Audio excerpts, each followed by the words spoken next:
कहने को तो हम 21वीं सदी में जी रहे हैं, लेकिन आज भी स्त्री की हालत कुछ ज़्यादा खास नहीं है। जहाँ पितृसत्ता आज भी आधुनिकता पर भारी हो, वहाँ महिलाओं की स्थिति का अंदाज़ा लगाया जाना आसान ही होगा। मेरा नाम रीना पटेल है। मेरे हस्बैंड की अचानक डेथ हो गई थी, तो फिर उनको सब बच्चों को संभालने वाला कोई नहीं था, तो फिर मेरे को यहाँ आना पड़ा मैडम के पास। मैडम, मेरा नाम भारती वर्मा है और मैं अपने फैमिली और अपने हस्बैंड से बहुत दुखी हो चुकी थी, क्योंकि वो बहुत नशा करते थे और बहुत घर में हिंसा करते थे।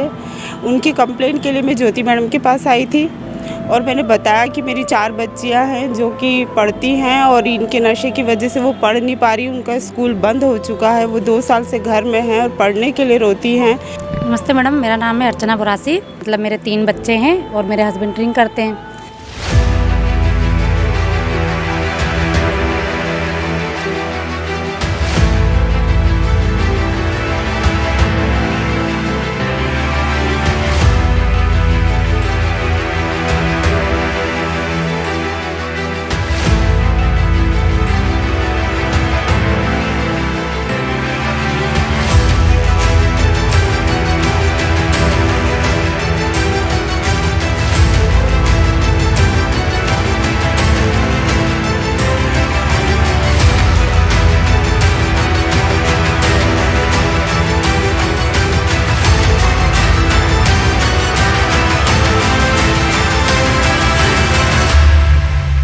लेकिन अब नारी अबला नहीं, नारी तब भी शक्ति थी और नारी आज भी शक्ति है। इसी को ध्यान में रखते हुए इंदौर पुलिस ने एक सराहनीय कदम उठाया। इंदौर कमिश्नर हरिनारायण चार्य मिश्र और इंदौर एडीसीपी मनीषा पाठक सोनी के निर्देशन में इंदौर महिला थाना टीआई ज्योति शर्मा ने महिलाओं को अपने पैरों पर खड़ा करने और उन्हें रोजगार देने के लिए शुरू की एक मुहिम, जिसका नाम है माँ अहिल्या स्वावलंबन डेस्क। माँ अहिल्या स्वावलंबन डेस्क वो डेस्क जो कि इंदौर के पलासिया थाने पर संचालित होता है, साथ ही जहाँ पर महिलाओं की ना सिर्फ परेशानियाँ सुनी जाती है बल्कि उन्हें इंडिपेंडेंट कैसे बनाया जाए इसके ऊपर भी काम किया जाता है। इसी को लेकर के आज हम विशेष चर्चा करेंगे इंदौर कमिश्नर सर हरिनारायण चार्य जी मिश्र से। सर, इसका इनॉग्रेशन भी आपने किया था, तो क्या ये पूरा मकसद था इसके पीछे?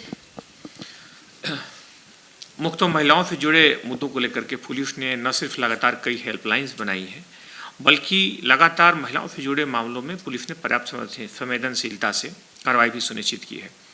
इस कड़ी में घरेलू हिंसा के शिकार महिलाओं के लिए पुलिस ने प्राथमिकता पर कार्रवाइयाँ तो की ही हैं, लेकिन पिछले दिनों एक सामाजिक स्तर पर इस समस्या से निपटने के लिए पुलिस ने यहाँ के कुछ एनजीओज और स्वयंसेवी संगठनों को साथ लेकर के एक माँ अहिल्या स्वावलंबी डेस्क का भी एक शुरुआत की है, जिसमें मुख्य तौर पर ऐसी महिलाएं जो घरेलू हिंसा का शिकार हों, जिनके सामने आजीविका की समस्या हो, उनके लिए पुलिस एक सामाजिक स्तर पर कार्य कर रही है। और इसमें उनसे जुड़ करके बहुत सारे जो मॉल्स हैं, बहुत सारे हॉस्पिटल्स हैं, या उनको भी ऐसे लोगों की ज़रूरत होती है जो इनकी तकनीकी दक्षता का उपयोग कर सकें।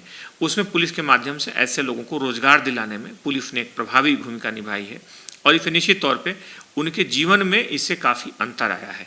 पुलिस का यह डेस्क मुख्यतः ऐसी महिलाओं के लिए काफ़ी बेहतर ढंग से और प्रभावी ढंग से काम कर रहा है। सर, एक स्टूडेंट पुलिस कैडेट भी एक चलता है जो कि मध्य प्रदेश पुलिस के बारे में काफ़ी ज़्यादा चर्चित है, तो उस बारे में अगर मैं कुछ जान सकूँ। कई बार जो स्टूडेंट्स होते हैं उनको पुलिस की कार्य प्रणाली को लेकर के, पुलिस की दक्षता को लेकर के, पुलिस की कार्य पद्धति को लेकर के कई बार बहुत सारे सवाल होते हैं मन में। इसको ध्यान में रखते हुए पुलिस ने एक कैडेट योजना शुरू की है, जिसमें 2 महत्वपूर्ण बातें हैं। एक तो ऐसे युवक जो कि पुलिस के बारे में जानकारी रखना चाहते हैं, वो इसके बारे में जानकारी भी ले सकते हैं, और दूसरा पुलिस से जुड़े हुए बहुत सारे मुद्दों पर जिन आयामों पर वो काम करना चाहते हैं या उस पर किसी तरह का रिसर्च करना चाहते हैं, पुलिस उसके बारे में भी एक फैसिलिटेटर के तौर पर बहुत सारी सुविधाएं उपलब्ध कराती हैं। इससे पुलिस के बहुत सारे आयामों पर नए युवाओं ने, मुख्यतः इन कैडेट्स ने बहुत सारी जानकारियाँ दी हैं और एक नए दृष्टिकोण से पुलिस को समझने की कोशिश भी की है। मैम, आपके निर्देशन में माँ अहिल्या स्वावलंबन डेस्क का निर्देशन हो रहा है और ये जो संचालन है महिलाओं को ना सिर्फ उनकी प्रॉब्लम का सॉल्यूशन देता है बल्कि उन्हें डिपेंडेंट बनाने में भी बहुत हेल्पफुल है। तो इसके पीछे क्या मकसद है और ये पूरा जो माँ अहिल्या स्वावलंबन डेस्क है, इस बारे में अगर हमारे दर्शक को जान सकें। जी नमस्कार। ये एक बड़ी अच्छी योजना हम चला रहे हैं महिला थाना इंदौर में। दरअसल जब एक लंबा अनुभव हमको इस क्षेत्र में हुआ महिलाओं से बात करते हुए, जो पीड़ित महिलाएं थाने में आती हैं, तो उनसे बात करने के बाद इस बात का एहसास होता था कि उनकी जो प्रताड़ना है वो एक बार हो गई, फिर उन्होंने अपराध दर्ज करा दिया, उसके बाद वो फिर कोर्ट में कई सालों तक उनको गवाही देनी है और उस केस को सिद्ध करना है, पर इस दौरान उनकी खुद की कमाई का कोई साधन नहीं होता था। इससे ये दिक्कत होती थी कि उनके अगर छोटे बच्चे हैं तो उनको पढ़ने की समस्या, उनके देखरेख की, पोषण की समस्या उनको होती थी, और कई बार महिलाओं को मायके से भी पर्याप्त सहयोग नहीं मिल पाता, या उनको इतनी पढ़ी लिखी भी नहीं होती कि वो कोई अच्छा जॉब कर सके, या उनके अंदर कोई हुनर ऐसा नहीं होता। तो ये सब देखते हुए हम लोगों ने ये बात सोची, तो टीआई महिला थाना ने ये सजेस्ट किया कि हम एक डेस्क बनाते हैं जिसमें जो पीड़ित महिलाएं हैं वो अपने आप को रजिस्टर करा सकती हैं। तो जो भी महिला थाने में आने वाली महिलाएं हैं और अगर वो कोई जॉब चाहती हैं या वर्तमान में उनकी कमाई का कोई साधन नहीं है, तो उनको हम कुछ हुनर भी सिखा सकते हैं, उनको कुछ बिजनेस हाउसेस से कनेक्ट भी करा सकते हैं, कुछ इंडस्ट्रीज से या कुछ जगहों पर जहाँ पे जॉब की रिक्वायरमेंट है। तो अभी कुछ महिलाओं को उसके थ्रू जॉब मिल पाया है और जितनी भी महिलाओं को मिला है वो बहुत संतुष्ट हैं, खुश हैं। तो इससे उनका रीविक्टिमाइजेशन भी बचा है कि वो फिर पीड़ित होकर वापस उसी पीड़ा के दलदल में न फंस जाए और उनके बच्चों का अच्छा एजुकेशन हो सके, अच्छा भविष्य हो सके और अच्छी हेल्थ उनकी बनी रहे। ये इसका पूरा पर्पस है और हम लोग काफ़ी स्तर पर इसको कर पाए हैं। जी, इसके साथ ही एक स्टूडेंट पुलिस कैडेट की अगर मैं बात करूं तो वो भी काफ़ी ज़्यादा अभी फ़िलहाल मध्य प्रदेश पुलिस के नाम पर हैं, तो उसके बारे में अगर आप कुछ बता सकें। जी, स्टूडेंट पुलिस कैडेट योजना एक अभिनव योजना है केंद्र शासन की। माननीय प्रधानमंत्री श्री नरेंद्र मोदी जी के निर्देशन में 2018 जुलाई 2018 में राजनाथ सिंह जी तत्कालीन गृह मंत्री जी ने इसका उद्घाटन किया था। जैसा कि हम सब एनसीसी को जानते हैं, बचपन से देखते आए हैं, उसी तरह से एसपीसी जो है वो पुलिसिंग सिखाने वाला एक यूनिट होगा जो कि बच्चों के साथ, स्कूल के बच्चों के साथ जुड़ के काम करेगा। तो इसमें आरंभिक, चूँकि अभी इस कार्यक्रम को 3 साल ही हुए हैं, तो आरंभिक दौर में इसमें अभी कुछ सरकारी स्कूलों का चयन किया गया है। तो पूरे प्रदेश में 500 से अधिक सरकारी स्कूल्स में ये योजना चल रही है। इंदौर में अगर बात करें तो 19 गवर्नमेंट स्कूल्स हैं जिसमें कि ये स्कीम है और प्रत्येक स्कूल में हम 20 बच्चे 8 क्लास के चुनते हैं। उसके बाद 8th और 9th 2 साल उनकी ट्रेनिंग होती है और 9th में जब वो पास आउट होते हैं तो उनको एक सर्टिफिकेट ऑफ पार्टिसिपेशन हम देते हैं। इस दौरान बच्चों को पुलिसिंग की ट्रेनिंग, पुलिस और सोसाइटी के बीच रिलेशन क्या है इस बात की ट्रेनिंग, और बच्चों के प्रति होने वाले अपराध कौन से हैं, क्या घटना है जिसको अपराध समझना चाहिए, क्या चीज़ें हैं जिसमें बच्चे प्रतिकार कर सकते हैं, प्रतिकार करना है तो किसके पास जाएं, और बच्चे अगर आसपास माहौल में कोई ऐसी गलत चीज़ होते देखते हैं तो उस गलत चीज़ का प्रतिकार कैसे करें, किसको जाके बताएं और कौन कौन सी हेल्पलाइंस पुलिस के द्वारा संचालित हैं। इसके अलावा बच्चों का मॉरल एजुकेशन, उनकी कैरेक्टर बिल्डिंग, उनकी पर्सनालिटी डेवलपमेंट और उनका स्ट्रेस मैनेजमेंट, ये सारी चीज़ें इसमें इंक्लूड की गई हैं। तो फिलहाल इंदौर के 19 स्कूलों में ये संचालित हो रही है। माँ अहिल्या स्वावलंबन डेस्क जो कि मैम ज्योति शर्मा जी के निर्देशन में चलती है, मैम किस तरह से ये माँ अहिल्या स्वावलंबन डेस्क की शुरुआत हुई है और क्या कुछ विशेष है इसमें? देखो, बहुत अजीब सा लगेगा शायद बताने में। सबसे पहले तो थैंक यू सो मच भावना। और माँ अहिल्या स्वावलंबन डेस्क का मतलब ऐसा कोई विचार नहीं था, सोचा भी नहीं था, कोई माइंड में कोई कंसेप्ट भी नहीं था। बस एक बार मैं थाने पर बैठी थी और सामने एक काउंसलिंग चल रही थी। उसमें एक महिला अपने 2 बच्चों के साथ में थी और उसकी काउंसलिंग हो रही थी। उसका पति बिल्कुल बार बार, मैं भी बिल्कुल रखना नहीं चाहता हूँ, ये ऐसा करती है और ऐसा बच्चों को करती है, मैं अब इसको नहीं रखना चाहता।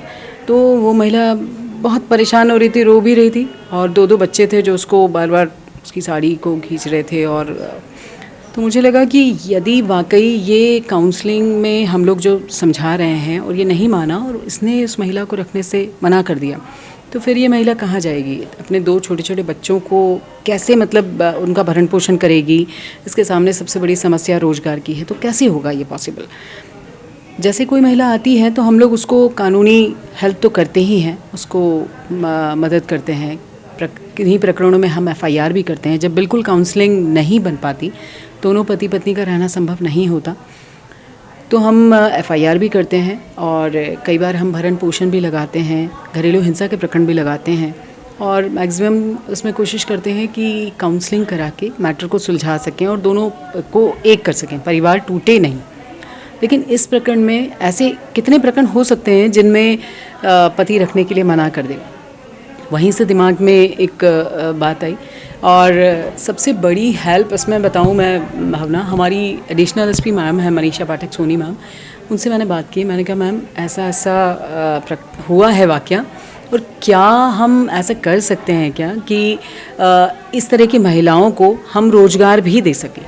तो मैम को बहुत कॉन्सेप्ट पसंद आया, बहुत अच्छा, उन्होंने काफ़ी अप्रिशिएट किया, उन्होंने काफ़ी सारी चीज़ें भी बताई कि इसमें ऐसा कर सकते हैं, ये कर सकते हैं।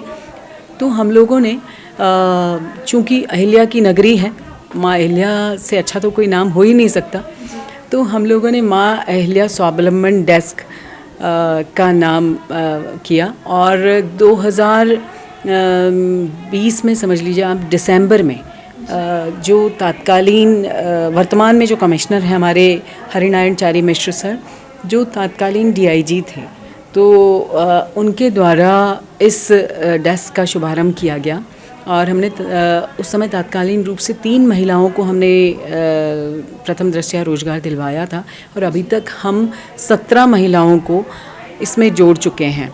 कुछ महिलाएं हमारी पेट्रोल पंप पे काम कर रही हैं और कोई गुरेज नहीं है कि हम पेट्रोल पंप पे पेट्रोल भी भर रहे हैं। काम में तो कोई शर्म है ही नहीं, मुझे लगता है मेहनत में कोई शर्म नहीं होनी चाहिए। कुछ महिलाएं हमारी जो आपने देखा होगा जगह जगह महिला थाना परिसर में भी बना हुआ है, ये अपना स्मार्ट सिटी और नगर निगम के जो जॉइंट वेंचर से शीकुंज बने हुए हैं, जो महिला सुविधा कक्ष है एक तरह से, उसमें सारी फैसिलिटीज़ महिलाओं के लिए हैं। उसमें केयर टेकर के रूप में हमारी महिलाएं हैं जिनके यहाँ प्रकरण चले हैं और जिनको ज़रूरत थी, तो उनको हमने कानूनी मदद के साथ साथ रोज़गार भी उपलब्ध कराया है। इसके अलावा हमने एक छोटी सी वर्कशॉप करी थी, क्योंकि कई ऐसी महिलाएं आती हैं जिनके बच्चे बहुत छोटे होते हैं। अब वो बच्चों को छोड़कर घर के बाहर निकल कैसे सकती हैं, इस बात को देखते हुए तो साक्षी सेवा समिति की हमारी एक सीमा सेन करके हैं, उनके मतलब हेल्प से हमने एक छोटी सी वर्कशॉप करके सिलाई मशीन के ज़रिए हमने मास्क बनाना और कपड़े के थैले जो बनते हैं आजकल, जो बहुत ज़्यादा उपयोग में आ रहे हैं, जो झोलाधारी इंदौर का वो कह सकते हैं अभी रिसेंट में ही हुआ है। तो मुझे लगता है कि आगे आने वाले समय जो है वो झोले का ही रहेगा। प्लास्टिक तो पूरी तरह से बैन हो ही गया है, तो वो बनाना हमने सिखाया और उन्हें हमने, हमारे जो समाज सेवी हैं उन लोगों ने जो हमें सिलाई मशीन दी थी, 5 सिलाई मशीन हमने महिलाओं को दी है और वो बहुत अच्छा काम कर रही हैं। उनको काफ़ी मतलब मास्क, काफ़ी ज़्यादा मास्क का ऑर्डर मिल रहा है। अब वो पेटीकोट बनाना, ब्लाउजेस बनाना, ये सब चीज़ें भी कर रही हैं। जो थोक में शर्ट्स बनाना, ये सारी चीज़ें भी वो लोग कर रही हैं। तो हमने इस तरह से उनको खुद का रोज़गार प्रदान किया है, उन्हें आत्मनिर्भर बनाने में एक छोटी सी मदद हम लोगों ने की है महिला थाना इंदौर के तत्वाधान में। जी मैम, क्या प्रोसीजर होता है ये पूरा जब एक कोई महिला आती है काउंसलिंग के लिए आती है? कभी कभी ऐसा भी होता होगा कि शायद परिवार वालों को ये पसंद ना आए कि वो डिपेंडेंट ना हो करके, सेल्फ इंडिपेंडेंट ना हो और हम पर ही डिपेंड रहे, तो कभी कभी ऐसा भी होता होगा कि परिवार वालों को भी इसके लिए मनाना पड़ता होगा। देखिए, सिनेरियो पहला ऐसा था कि महिला घर से बाहर नहीं निकल पाती थी, लेकिन वर्तमान में मुझे नहीं लगता ऐसा है।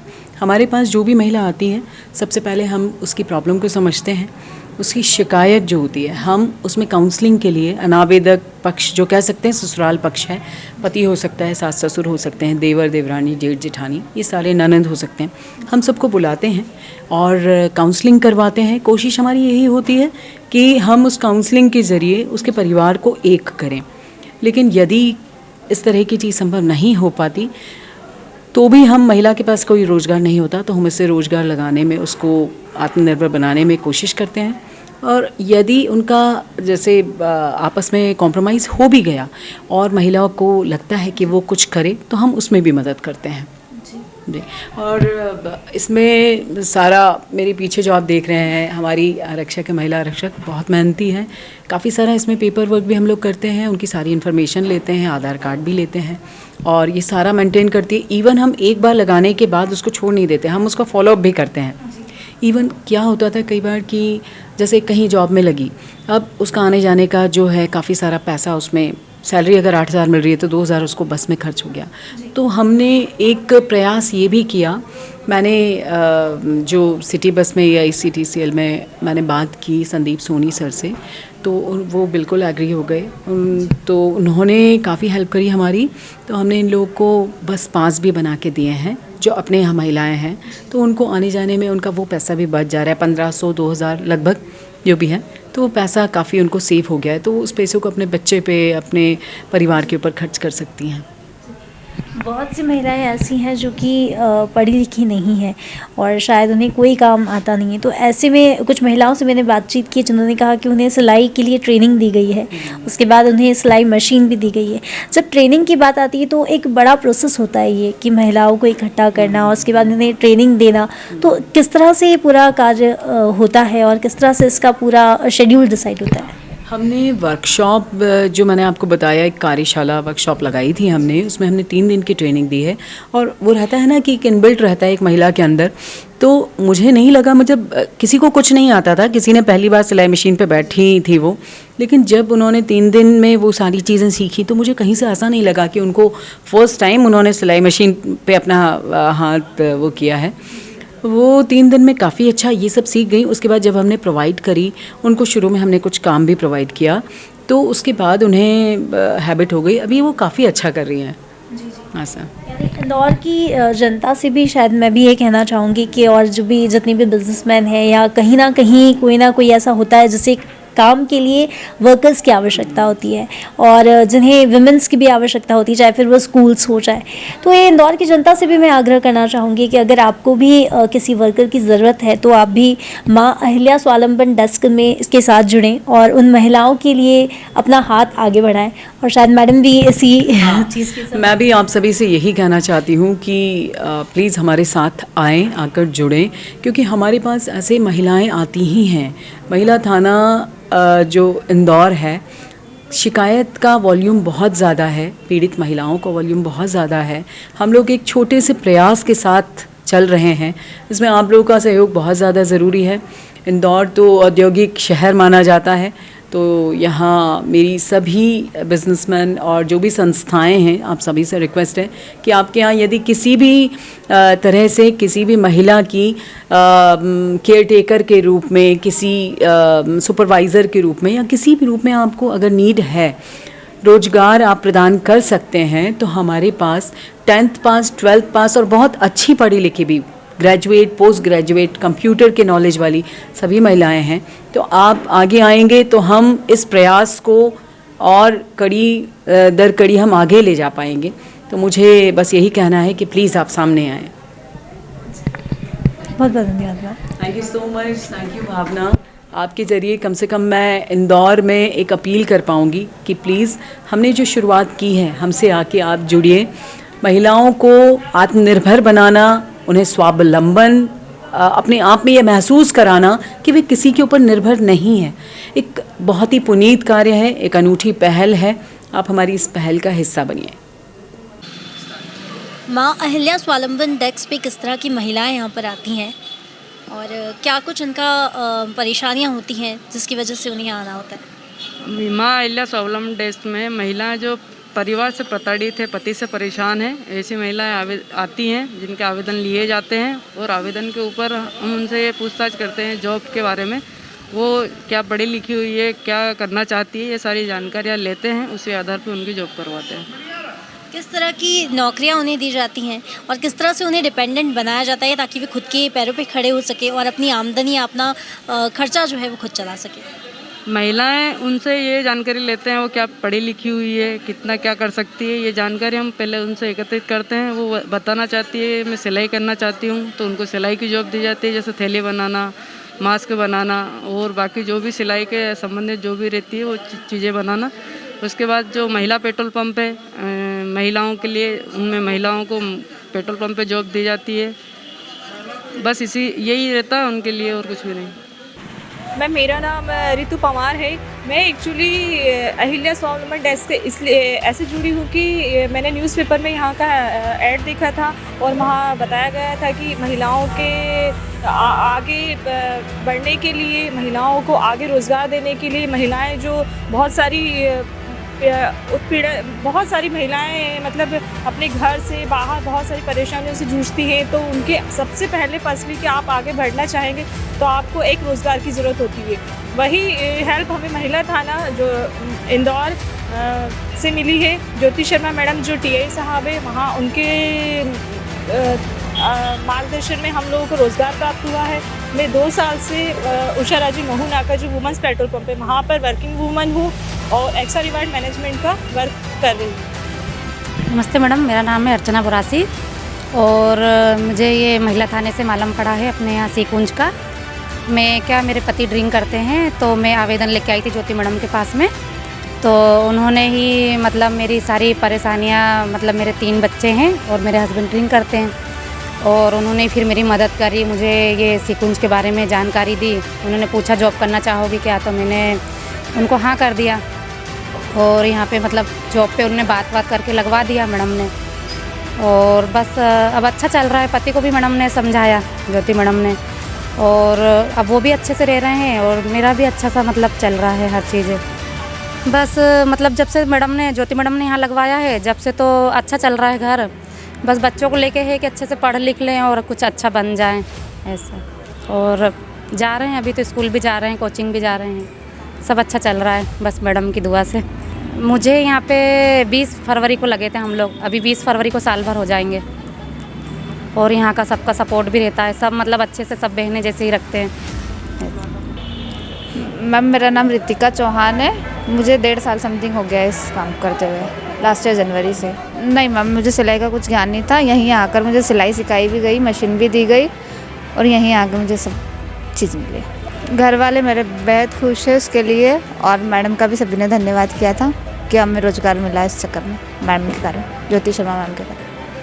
मेरा नाम रीना पटेल है और मैंने पेपर में ज्योति शर्मा मैडम का ऐड देखा था, तो मैंने यहाँ के उनसे बात करी तो उन्होंने मुझे सिलाई का काम बताया और हमें थाने पे से सिलाई भी दी। मैं आज सिलाई भी करती हूँ और 2 बच्चे भी पालती हूँ, मेरा हस्बैंड भी है। मेरे हस्बैंड की अचानक डेथ हो गई थी, तो फिर उनको सब बच्चों को संभालने वाला कोई नहीं था, तो फिर मेरे को यहाँ आना पड़ा मैडम के पास।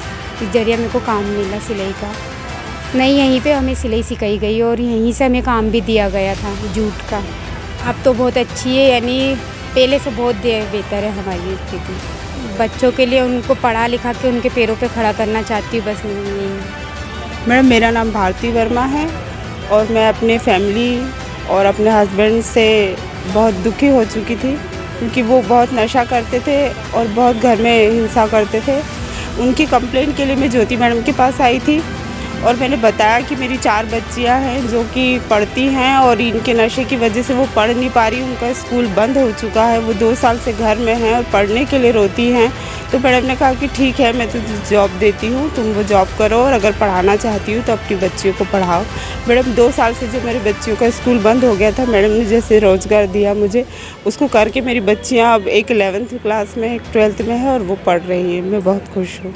मैडम माहौल बदल गया है, लेकिन वो तो जैसे थे वैसे ही है, लेकिन हाँ मेरी बच्चियों की जो पढ़ाई रुक गई थी वो चालू हो गई है। बिल्कुल होना चाहिए मैडम, और इस तरह से मेरे जैसी और महिलाओं की हेल्प हो तो शायद कोई बच्ची बिना पढ़ाई के ना रह पाएगी। यानी कि माँ अहिल्या स्वावलंबन ट्रस्ट से आपकी बच्चियों की पढ़ाई वापस चालू हो गई। मैडम मेरी बच्चियाँ बहुत खुश हैं, वो भी और मैं भी, और धन्यवाद माँ स्वावलंबन ट्रस्ट को जिससे कि मेरी बच्चियाँ पढ़ रही हैं। मैडम मेरा नाम वंदना मिश्रा है और मैं सीमा मैडम है जो हमारी महिला थाने की, उनके थ्रू, और ज्योति शर्मा मैडम इनके थ्रू आके थाने में मिली जो, और फिर इनने हम लोगों का मतलब हेल्प करके फिर हेल्प के थ्रू मैं इधर आई हूँ। हाँ यस मैम, मैं पहले अपने आप को इतना कंफर्ट फील नहीं करती थी, इतना आरामदायक महसूस नहीं करती थी, लेकिन जब से मैडम लोगों के साथ में आई तो मैं अपने आप को सेफ भी महसूस करने लगी और अपने आत्मनिर्भर बन गई हूँ, अपने पैरों पर भी खड़ी हो चुकी हूँ मैम। घर की आर्थिक स्थिति पहले मैडम ठीक नहीं थी और जब से मैं इस जॉब के थ्रू मैडम के थ्रू जो आई हूँ ना, घर की स्थिति काफ़ी अच्छी हो गई है। अब कोई प्रॉब्लम नहीं है मैम। जी नमस्ते मैम, मैं मीना चौहान। इसी कुंज में काम करने के लिए मतलब हमें ज्योति मैम हैं, उन्होंने सारा मतलब हमें प्रोत्साहित किया और इसी कुंज के बारे में सारी जानकारियाँ दी और उसी के रिलेटिव मतलब हमें इस पद पे मतलब उन्होंने रखा है। हाँ नहीं था पहले, मतलब हम लोग हर फील्ड में अलग अलग जगह काम कर चुके हैं, लेकिन ये नई चीज़ थी हमारे लिए। और अब इस चीज़ को भी मतलब पूरा 1 साल होने वाला है, तो अब मतलब ऐसा कुछ नया नहीं लगता हमें कि मतलब हम कुछ नए फील्ड में काम कर रहे हैं। और मतलब एक परिवार जैसे ही है हम लोगों के लिए। अहिल्या स्वावलंबन से जुड़े हैं हम लोग, तो मतलब किसी चीज़ की परेशानी नहीं है। और मतलब एक अपने में उसमें एक आत्मविश्वास है कि नहीं, हमारे साथ में इतना बड़ा ग्रुप है। परिवहन के हिसाब से यदि हमें जाना है तो मतलब उस हिसाब से मतलब हम लोग कहीं भी जा सकते हैं, लेकिन ये है कि मतलब हमारे जो आने का समय, जाने का समय, इससे मतलब जैसे कभी हम लोग कहीं लेट हो रहे हैं तो एक हमारे पास में सुविधा है कि मतलब हम इस चीज़ का उपयोग कर सकते हैं। हाँ बिल्कुल, खुशियाँ ही खुशियाँ हैं इस चीज़ से, और आगे भी हम यही चाहते हैं कि मतलब ये और आगे बढ़े, और हम जैसी कई महिलाएं मतलब इससे जुड़े और प्रोत्साहित हो, और उनका भी परिवार सुरक्षित हो और स्वावलंबी हो।